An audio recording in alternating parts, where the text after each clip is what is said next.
kalau kita rumuskan laporan ketua audit negara ni apa dia? Ini soal pengurusan ekonomi negara, pengurusan dana negara.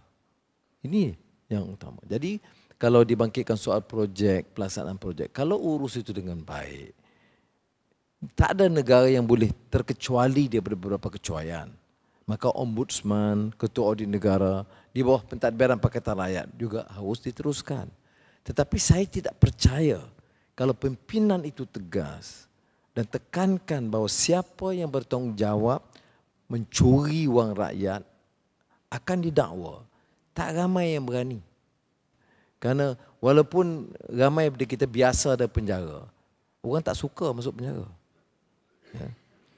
Jadi sebab itu saya ingin tekankan projek menjadi tanya tadi soal Sabah Sarawak, ya, projek-projek kawasan pendalaman yang ketinggalan, pemantauan yang lemah, itu saya yakin kerana dana akan cukup, harga minyak tak payah naik kerana kita tak perlu, kita 20 bilion dah selamat dah. Ya. PTPTN boleh batal dengan sendirinya, projek itu boleh meredakan. Orang tanya dari mana sumber keuangan. Sampai hari ini, aku tanya parlimen, orang UMNO, itu dia tanya. Janji bolehlah, wang dari mana? Dia kata, wang yang kamu tak curi itu kita boleh belanja kepada rakyat. Itu yang penting. Ya. Jimat. Ya. Saya masih ingat, sudah saya Menteri Keuangan, saya pergi ke Jabatan Hasil Dalam Negeri. Masa itu belum Lembaga Hasil Dalam Negeri. Kemudian, mereka bagi saya laporan sulit, 10 orang terkaya di Malaysia yang belum melangsaikan cukai. Dan mereka ada berhadapan masalah untuk mengambil tindakan kerana orang-orang ini adalah dianggap rapat dengan pimpinan, khususnya Perdana Menteri. Saya buat kenyataan terbuka hari itu juga di persidangan media. Ya, saya kata, saya dapat maklumat 10 toket-toket terkaya di Malaysia yang lambat bayar cukai, dan saya nak bagi peringatan kepada mereka bahawa masa itu Jabatan Hasil Dalam Negeri akan ulangi peringatan dan itu terakhir dia mesti bayar. Peluru. Ya, kemudian datang buat rayuan dan sebagainya. Ini maknanya kalau pimpinan tegas, you jalan tanggungjawab. Jangan dera orang. Jangan menyiksa orang. Tapi yang bagaimana orang yang kalau orang miskin, pendapatan rendah, saudara, you tak bayar Jabatan Hasil Dalam Negeri, jangan mainlah. Semua orang takut. Tapi toket besar pada masa itu. Ini semua mesti dibetulkan sekiranya ada apa yang disebut moral integrity. Sebab itu kita sebagai orang Islam, orang yang beragama, soal etika, soal akhlak, soal pertanggungjawaban ini bukan teori ekonomi. Ini teori yang ada kaitan dengan akidah kita, keyakinan kita dan akhlak kita. Bagaimana kita kata kita nak jadi akhlak yang baik, tapi rompak tak apa. Rompak pakai pistol, ambil bank, wang bank tak apa. Tapi kalau rompak cara pintas guna kerajaan untuk curi duit lembu, okey.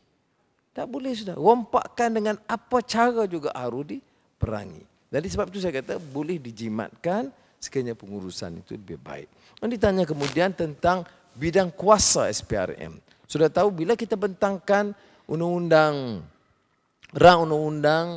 anti rasuah 97 yang menyebabkan sebagai menteri menentang saya dan saya terguling, itu peruntukan awal itu beri kuasa kepada BPR pada ketika itu untuk mendakwa dalam kes-kes tertentu dengan syarat-syarat tertentu. Tapi masa itu Peguam Negara, runding Perdana Menteri, batalkan syarat itu. Baru ni kita ada rundingan dengan SPRM.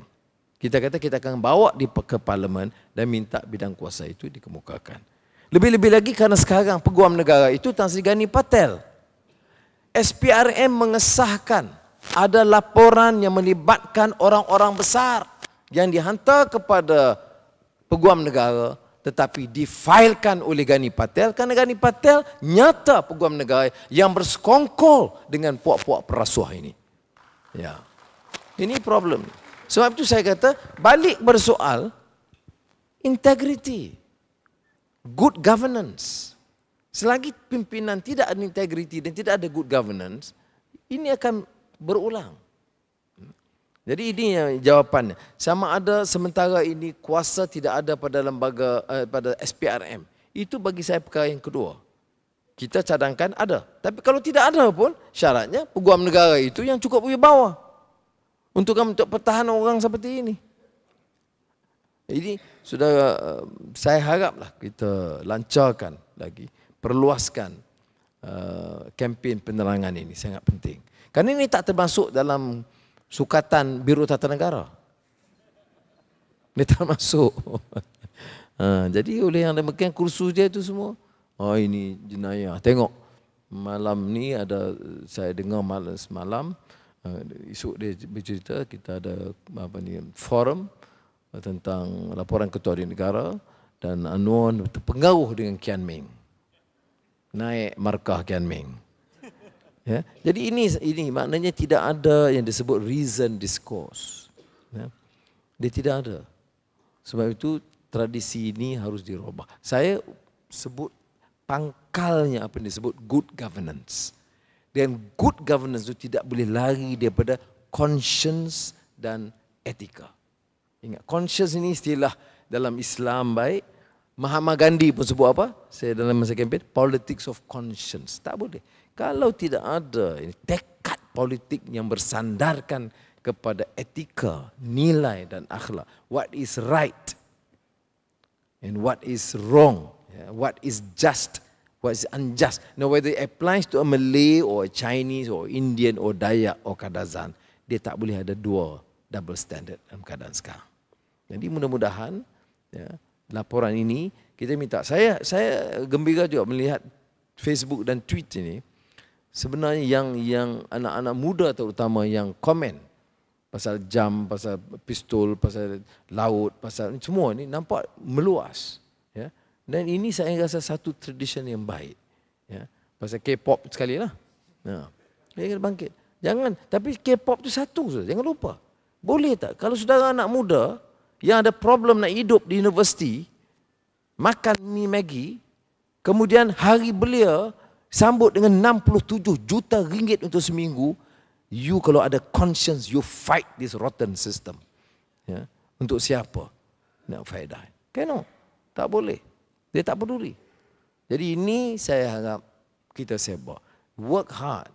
Bagi masa setengah jam satu hari, sebarkan sedaya upaya kita supaya mendidik rakyat. Jangan kita remehkan orang kampung Melayu tak ikut, tak tahu. Jangan. Kita sebenarnya kita buat andaian itu kerana kita serah maklumat itu kepada TV3 dan Utusan Malaysia. Kita tengok laporan ini, laporan yang serius tentang negara. Bila TV3 ada perbincangan perkara ini?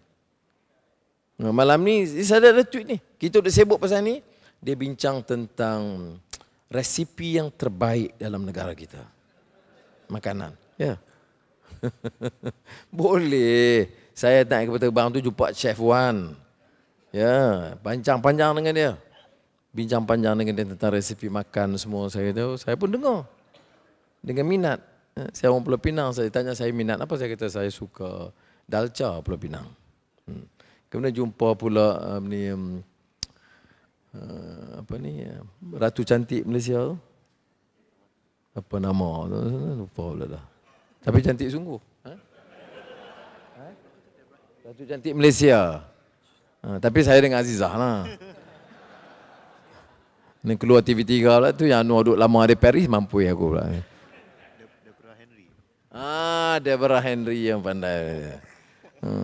Saya dia berkenal. Kita bincang tentang peranan dia promote Malaysia. Kita tengok dia kata, oh I've been following you. I was there in your speech. Oh saya punya seronok dah. Dia dengar ni, Ratu Cantik pun dengar. Yang tak dengar menteri dalam negeri je.